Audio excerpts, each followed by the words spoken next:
당신의 육아를 리셋하라. 리셋 육아 코치 제임입니다. 그랬구나 하면서 아이를 이해하려고 공감했는데 오히려 더 멀어진다고요? 왜 이런 걸까요?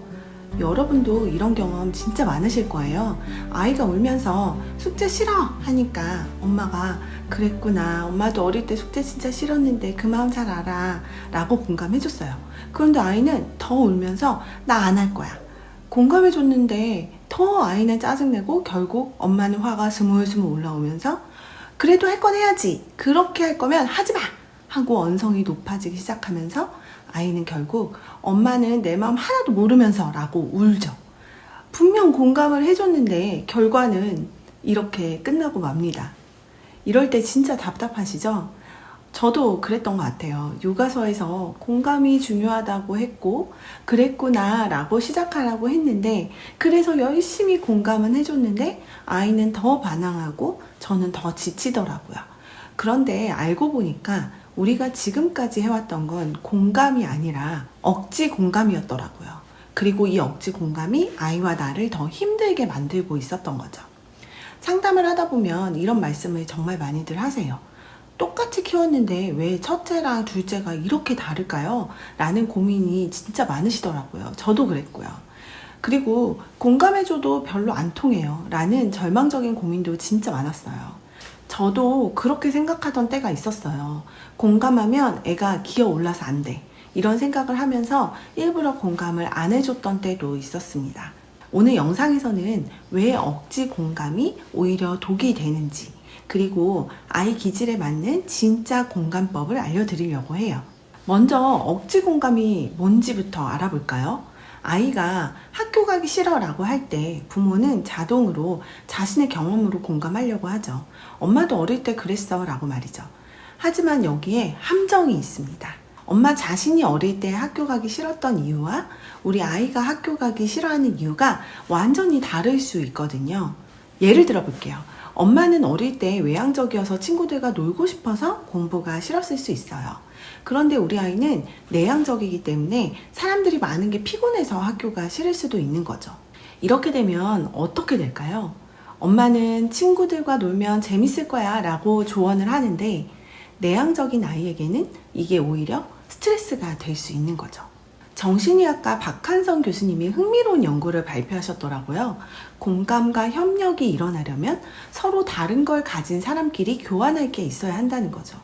쉽게 말해서 도시락으로 비유하자면요, 밥만 가져온 친구와 반찬만 가져온 친구가 만났을 때 진짜 도움이 되죠.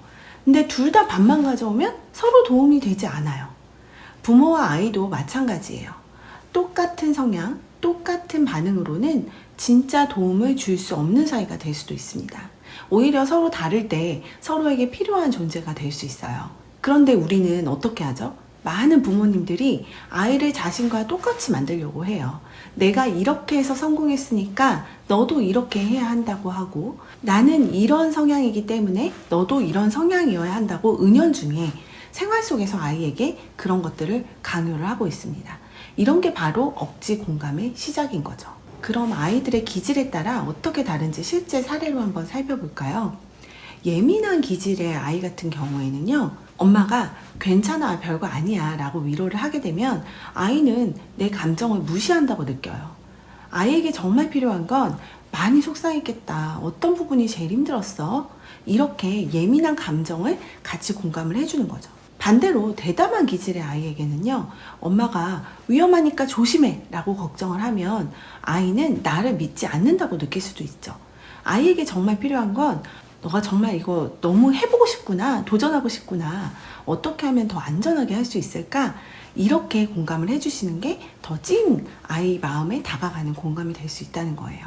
여기서 중요한 건 똑같은 공감이라고 해도 기질에 따라 완전히 달라야 한다는 거예요. 상담을 하면서 많은 부모님들을 만나는데요, 저희 아이는 예민해서 뭘 해줘도 안 되더라고요 라는 부모님들이 정말 많았고요. 예민한 아이일수록 기질에 맞지 않는 공감을 받으면 더 힘들어하게 되기 때문입니다. 기질을 무시한 억지 공감은 이런 5단계의 악순환을 만들게 되는데요. 1단계, 부모가 내 방식대로, 내 관점대로 아이에게 공감을 해줍니다. 2단계, 아이는 받아들이지 않아요. 나는 공감이 되지 않거든요. 3단계, 그럼 부모는 내가 뭘 잘못했지? 하면서 자책을 하죠. 공감하라고 해서 했는데 왜 안 되는 거지? 자, 4단계. 아이는 어차피 엄마는 나를 이해 못해 하면서 다음 대화를 포기합니다. 5단계. 결국 서로 멀어지게 되는 거죠. 실제로 이런 일이 계속 반복되면 부모는 점점 더 지치고 아이는 점점 더 반항적으로 되거나 위축돼요. 그럼 진짜 공감의 시작점은 어떻게 해야 할까요? 진짜 공감은 너와 나는 다르구나를 인정하는 것부터 시작이 됩니다.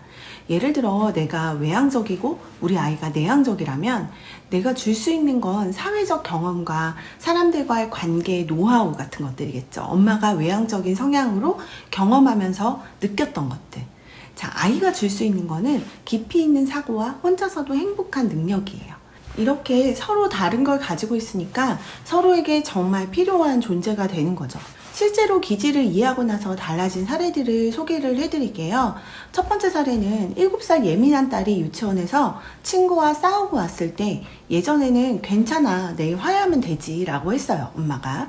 하지만 아이가 굉장히 그런 것들을 마음에 담아두는 기질이라는 걸 알고 난 후에는요, 속상했구나, 친구가 뭐라고 해서 가장 속상했어? 라고 구체적으로 아이의 감정을 물어보는 방식으로 접근을 했더니 아이가 처음으로 자세히 이야기를 했다고 해요.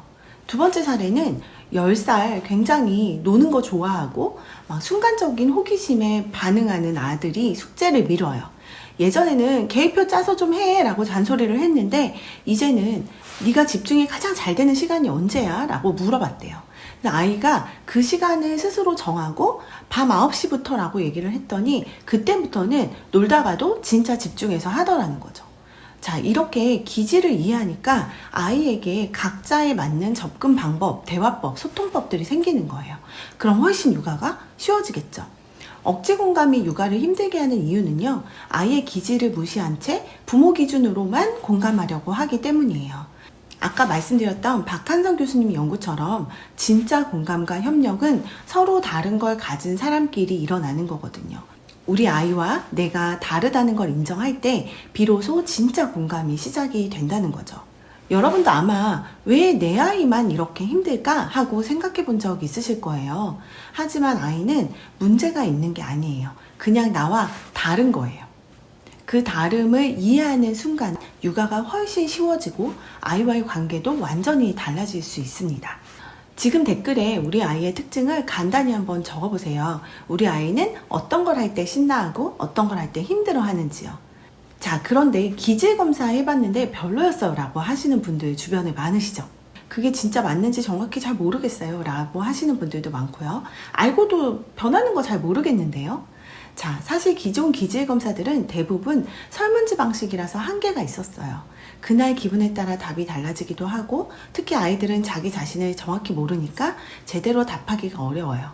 저도 저와 아이들을 알기 위해서 많은 검사들을 해봤는데 그 중에서 저는 컬러로 타고난 기질과 현재 성향을 비교 분석해주는 CPA 검사가 가장 저와 아이들의 다름을 객관적으로 이해하는 데 도움을 많이 줬었어요. CPA는 컬러 퍼스널리티 어널리시스의 약자인데요.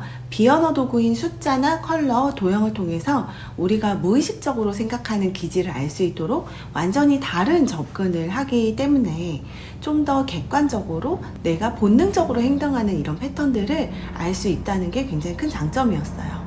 그래서 이 CPA에서 비언어 도구를 사용하는 이유가 정말 흥미로운데요. 우리 뇌는 언어적 사고보다 시각적이나 직감적 반응이 훨씬 빠르고 정확하거든요. 예를 들어서 12가지 색깔을 보고 직관적으로 끌리는 색을 선택하거나 끌리지 않는 색을 선택하는 방식이에요. 이때 우리 무의식이 반응하는 거라서 의식적으로 이렇게 답해야지 하고 꾸밀 수가 없는 거죠. 더 놀라운 건 CPA는 단순히 성격 유형만 알려주는 게 아니라 타고난 기질 속에 숨어있는 욕구와 재능까지 발견을 해줍니다. 그래서 실제로 성공한 사람들을 분석을 해보니까 그들이 타고난 재능들을 굉장히 지금 현재 잘 발현하는 직업들을 가지고 있더라고요. 이 부분은 다음에 컨텐츠로 한번 또 다뤄보도록 하겠습니다. 레드는 리더십, 오렌지는 사교성, 블루는 분석력, 이런 식으로 색깔로 직관적으로 보여주기 때문에 아이도 내가 이런 장점들을 갖고 있구나, 이런 재능을 갖고 있구나 하고 바로 이해를 하고요. 어머님들이 보시기에도 나와 아이의 컬러가 다른 것들을 시각화하면서 보면서 우리가 이렇게 다르구나 라고 알 수 있는 거죠. 제일 중요한 건 이 검사는 당신은 이런 성향이에요 에서 끝나는 게 아니에요. 이 기질에 따라서 맞춤 대화법, 훈육법, 환경조성법 이런 것까지 구체적으로 알 수가 있어요. 특히 아이들은 기질에 맞춘 학습법이나 도서 카테고리까지 추천을 하게 됩니다. 실제로 CPA 검사를 받아보신 부모님들이 처음으로 우리 아이 사용설명서를 좀 제대로 받은 것 같아요 라고 하세요. 왜 우리 아이가 이렇게 행동하는지, 어떻게 해야 진짜 소통이 되고 공감이 되는지가 굉장히 명확해지거든요. 댓글에 CPA 컬러 기질 분석 상담 링크를 걸어뒀어요. 우리 아이가 어떤 타고난 재능을 갖고 있는지, 어떤 심리 상태를 지금 현재 가지고 있는지, 어떨 때 스트레스를 받고 어떻게 해줘야 내가 찐으로 공감이 가능한지 이런 것들을 알고 싶으시다면 댓글에 링크 클릭하셔서 지금 바로 상담을 한번 신청을 해보세요. 더 이상 왜 내 말을 안 들을까 고민하지 마시고 과학적이고 정확한 방법으로 우리 아이만의 언어를 발견을 해보세요. 그리고 억지 공감이 아니라 찐 공감을 통해서 관계를 개선하실 수 있을 거예요. 여러분이 생각하는 것보다 훨씬 더 행복한 육아가 기다리고 있을 겁니다. 구독과 좋아요도 잊지 마시고요. 다음 주에는 기질별 맞춤 훈육법에 대한 컨텐츠 좀 구체적으로 다뤄보도록 할게요. 빛나는 엄마 아래 빛나는 아이가 자랍니다.